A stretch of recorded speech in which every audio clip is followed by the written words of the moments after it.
Welcome to The Story. I'm Evan Watson in for Pat Doris this week. We begin tonight with a look at ambulance response and the shortage of paramedics in our area. One county believes things are getting better, and we talked with a group of paramedics in training who will soon be responding to your 911 calls. It's our big story tonight.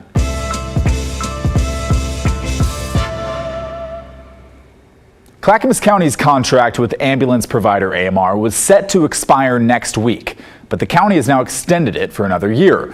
The county has previously fined AMR hundreds of thousands of dollars for late response times, but with this extension, Clackamas County says it will waive those fines if AMR meets response times for 3 consecutive months during the next year. Here's part of what County Chair Tootie Smith had to say about the decision. I'm pleased to extend the AMR contract for 1 year. While we are very aware of the region-wide response time issues, we're taking steps to hold AMR accountable and are implementing a nurse navigation program which should reduce calls for emergency transport. And to AMR's credit, ambulance response times in Clackamas County did improve last month.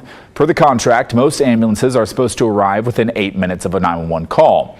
From May 23 to February this year, AMR failed to meet that standard, with ambulances arriving on time about 81% of emergency calls. But last month, in March, a jump. Ambulances arrived on time to 86.6% of calls. Still not to the 90% standard, but better. AMR has explained that the main challenge lies with the shortage of paramedics. And to fix it, they're spending hundreds of thousands of dollars each year to provide full scholarships to paramedic school. We took a look at one of those programs this week. So that was a good ventilation on the last one. At a training center in Clackamas County, a class of 32 paramedic interns are learning life-saving skills. Daniel Yandel currently works as an EMT in Clark County, Washington, a bubbly guy. We get to come in, we get to say hi, we get to see what's going on. Fell in love with it. You know, love chit-chatting with people, so.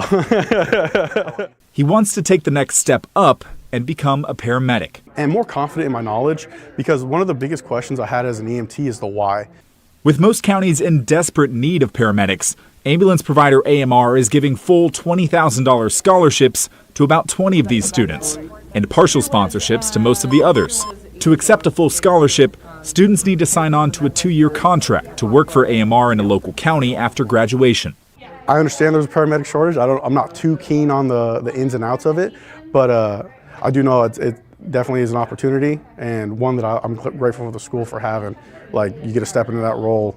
Lauren Enright directs the program at the College of Emergency Services. Come in as a student and get full tuition, to not have to have a debt over their head and be guaranteed a job as soon as they graduate, as soon as they become nationally certified. With classes 2 days a week, some paramedics in training still work as EMTs while progressing to the more advanced role. That's what Yandel is doing. He remembers the 911 calls when he decided to become a paramedic. Because the first one was more of a heart-related issue, the second one was more of an opiate overdose, we wanted to attack it in 2 different ways. And then so once that sparked, I was like, I gotta know more, I gotta understand better. The college had more applicants than available slots, but even though there's such a demand for paramedics, leaders say they can't scale up because there's a limit on available field internships.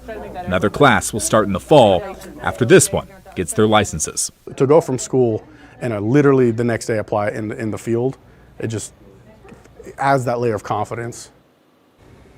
Do you have any thoughts on this? Let us know. Email the story at kgw.com or call and leave a voicemail 503-226-5090.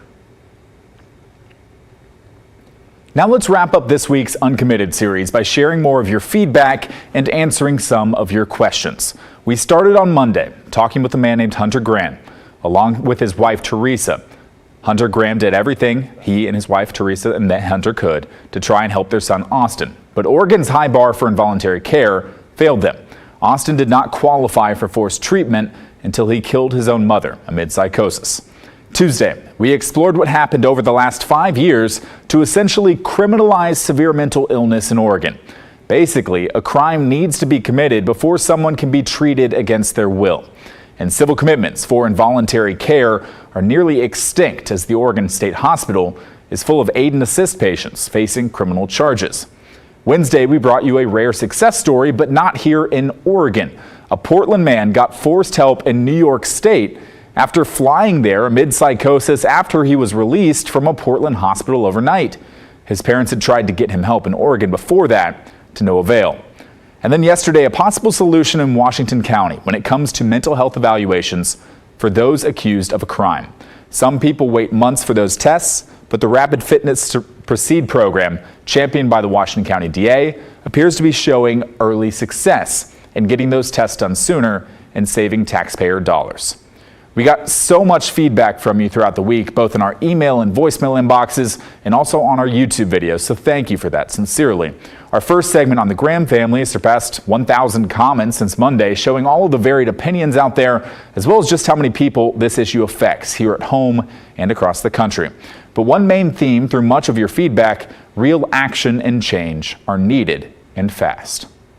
I am beyond outraged. I was 50 years as a psychiatric nurse in California, and I cannot believe the mental health system in Oregon. They don't care until someone commits a crime. Someone kills someone, someone rapes someone, someone injures someone, then you're willing to do something. What are you going to do? You put them in jail? No. These people need psychiatric help. Oregon, wake up. I worked in mental health for 25 years. I'm now retired. There was a time when there was a better balance between the commitment laws and the resources, but that time is gone. I salute the brave families that have been on your show. They have gone through hell. Clearly, Oregon needs more humane commitment laws and much more in the way of proper facilities. And Larry chimed in. Great story on this important topic. One has to think if Oregon had more civil commitments, we might just have fewer homeless, mentally ill people out there. We also wanted to address a few comments and questions that came in this week. Deanna wrote to us saying that when she lived in California, my son went through something called mental health court, which he was ordered into counseling and also had to stay on his medication. If he complied for a year, his record would be wiped clean. I think Portland or Oregon as a whole should look into this program. Nationwide, there are only 300 cities that have this program up and running. Thank you for that, Deanna. I wanted to say there are mental health courts in Oregon. I've talked with the judges who preside over those courts in large counties like Multnomah and Washington County. These courts use mental health monitors to work with defendants and participants on things like housing, medication management, health care, and other areas, with the goal of potentially reducing their probation periods. A civil commitment is one tool that judges have for someone with severe mental illness they deem to be in need of forced treatment. But few people meet Oregon's current standards, and judges know that the Oregon State Hospital really isn't admitting civil patients anymore. Just look at that green line on that graph. That shows how few civil commitment patients the state hospital takes in. And completing mental health court requires buy-in from participants, which of course can be difficult. So mental health courts are operating here, but of course they can't override the legal standards as well. We also wanted to address this comment from Kay and Dan. We are viewers in Clark County. After watching your coverage of the Oregon situation regarding involuntary commitment for mental health care, we would like to know how that situation is in Washington state. Washington and Oregon's involuntary commitment systems have a few key differences. For one, Washington is more active with civil commitments. About 40% of its state psychiatric hospital beds are used for civil patients, whereas nearly everything is criminal first now in Oregon. Washington also has more defined laws regarding danger to self or others, and it doesn't have the imminent danger requirement for grave disability when it comes to severe mental illness. That can often be a limiting factor in Oregon, with doctors or judges releasing individuals because they don't meet those high standards for forced care. The system is far from perfect north of the Columbia River. They still wrangle with long waits in jail for people needing mental health treatment, as we've covered on this show. But lawmakers in Olympia are moving faster than their Salem counterparts to increase bed capacity at the Western State Hospital, Washington's mental health facility. Earlier this month, demolition crews began taking down buildings around Western State in order to add 350 beds, nearly doubling the capacity for patients with either convictions or criminal cases pending, which of course has a trickle-down effect. It won't house patients for another 4 years, and it'll cost nearly $1 billion all said and done, but it's movement towards needed change. If you missed any of my previous Uncommitted coverage, you can catch up right now on KGW+. That's our free streaming app available on Roku, Amazon Fire, and Apple TV. And if that doesn't work for you, we have a new landing page on our website where all of the published Uncommitted stories are featured from the last 2 years. Just head to kgw.com/uncommitted or head to the KGW YouTube page and type in Uncommitted.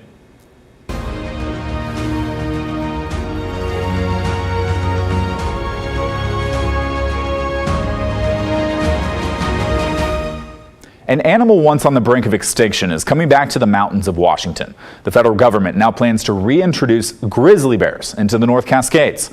It's a landmark decision that could change the dynamics of Washington wildlife. Eric Wilkinson, with our sister station in Seattle, has the story. The last confirmed sighting of a grizzly bear in the North Cascades was 28 years ago, but that could soon change as the beasts are being reintroduced to the range with the help of the federal government. In a few weeks, Kevin Mullen's pasture will be filled with grazing cattle, as his family has done for more than a century. But he worries about what more might make its way into its fields. If a kid goes out there, he's in jeopardy.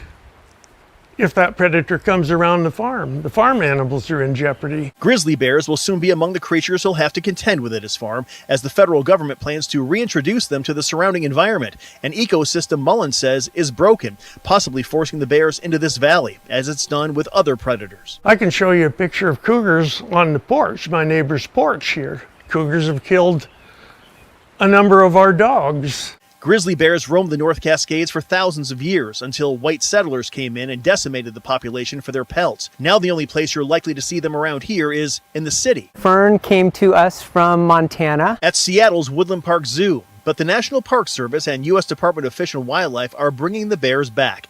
They plan to bring 3 to 7 grizzlies from the Rocky Mountains or British Columbia to the North Cascades annually over the next 5 to 10 years. The goal is to rebuild a population of about 200 bears in a century. Federal officials say grizzlies injure about 1 person per year in America, but the likelihood of human interaction is very slim. Washington would be different from other states that home grizzlies, as landowners will be allowed to kill one with a permit under specific conditions. Possibly, some livestock that have been killed, and that there has been an attempt made to capture those bears that has been unsuccessful.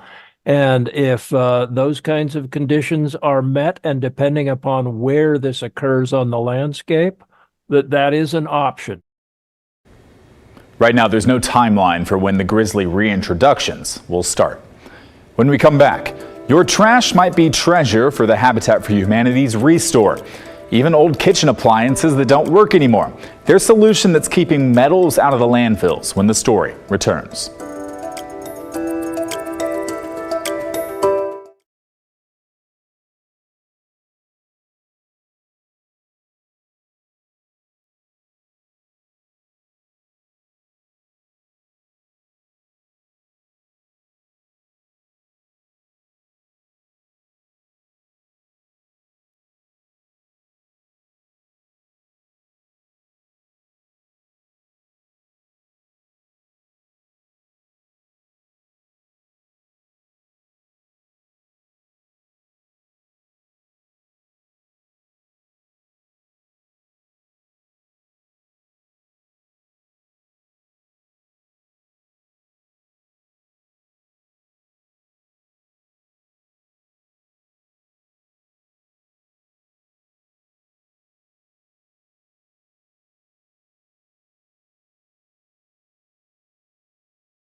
A question for you tonight. How many of you have an old broken microwave? Or maybe that Instant Pot that hasn't been used in a few years?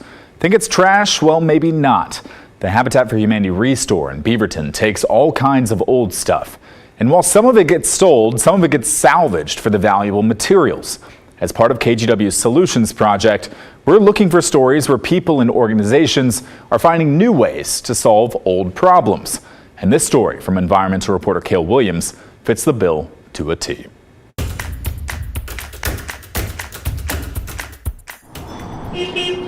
At the Habitat for Humanity Restore in Beaverton, the name of the game is reuse.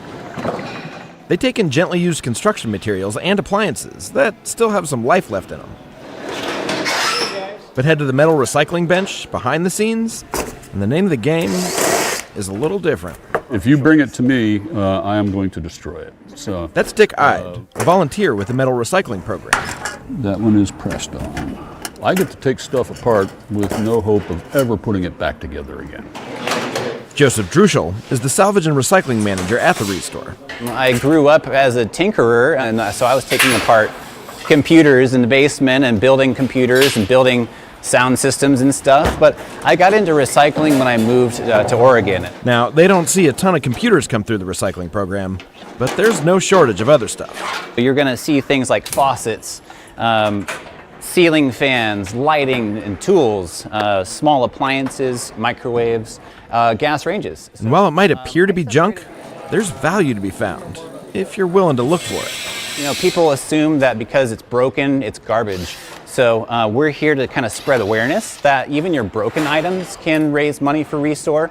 The scrap metal program in the last calendar year raised over $60,000 just in junk appliances and lighting. Copper brings in the most money per pound. Copper tubing on this faucet, the brass fittings. But they're also looking for brass, stainless steel, zinc, aluminum, and even circuit boards. Beautiful microwave. Take this microwave, for instance. What we're really going for in an appliance like this is any copper material, and in this case, what's copper about the microwave is this transformer. But we're also going to get all of this insulated copper wire. We're going to cut all those pieces. So we're going to go for that motor right there. There you go. This is probably about 5 or 6 pounds of valuable material. But of course, Druschel couldn't do it alone. You know, this program wouldn't be possible with our very dedicated, hardworking volunteers. Sam Sofar is one of them. I love Habitat. I mean, the mission, the whole thing. And it's a great group of people. Her job? I'm considered the resident stripper. Of wire, right? Of wire, yeah. No runways. Once the wires are removed from the appliances, she runs them through a wire stripping machine to remove the insulation. And there's a solid core. That solid wire brings in a better price per pound than its braided cousin. I am the stripper. This piece is done now. And for Ide, it's a chance to work with his hands, keep valuable material out of the trash, and do so knowing he's supporting a good cause. I've been a master recycler for a number of years. And when this opportunity popped up to go ahead and actually support an organization like Habitat for Humanity and go build some houses, and we keep stuff out of landfill, this is 3 wins. Cale Williams, KGW News. Still ahead, robots that can ball and climb chains. They were designed, built, and operated by local high schoolers. How their school club is preparing them for careers in STEM. Coming up.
Next week, KGW and the Oregonian are hosting a debate between the two candidates for Multnomah County District Attorney.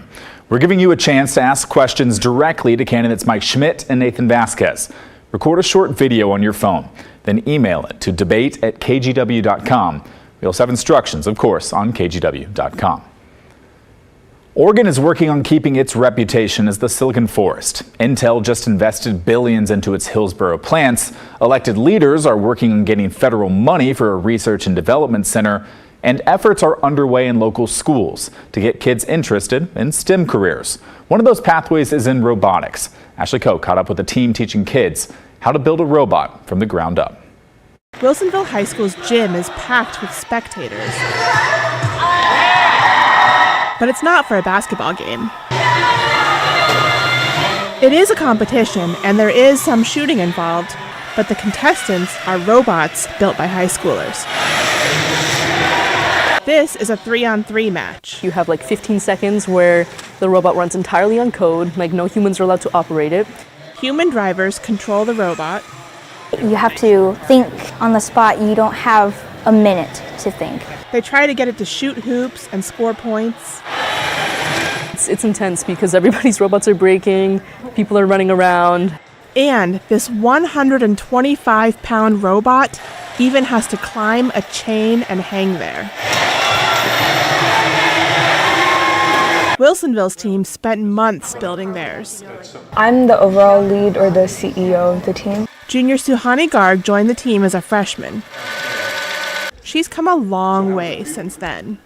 Initially, I was hesitant because when I did robotics back in middle school, I was kind of shunned aside. Like, I was the only girl on the team. Now, Wilsonville's robotics team is almost entirely led by girls, including the robot's driver during competition, Lily Vu. To me, it's like a second family to me. She says there's something for everyone on the team, though. If you're on mechanical, you'll learn mechanical skills, how to work with big machines. If you're with electrical, you'll learn wiring concepts, wiring organization, electrical and physics concepts. And then with software, you'll learn Java. And everyone is welcome, no matter their experience. Mechanical lead Asha Patel agrees. Like on my first day, I walked in and I was terrified. She says that even as a freshman, she got to join in the robot build. And it's a big undertaking. We work on designing the robot in CAD software, Onshape. We fabricate parts on our CNC routers and our lathes, our mills. Students work on assembling the robot, on making modifications and upgrades. It's really cool to see what they come up with. Zoe Espinoza works as a mechanical engineer now, but she started on a robotics team at her high school. It was one of the biggest motivations I had for pursuing STEM as a career. She says she loves watching the kids start from scratch and come up with a robot that can perform some pretty incredible stunts. They don't know that they can do it often.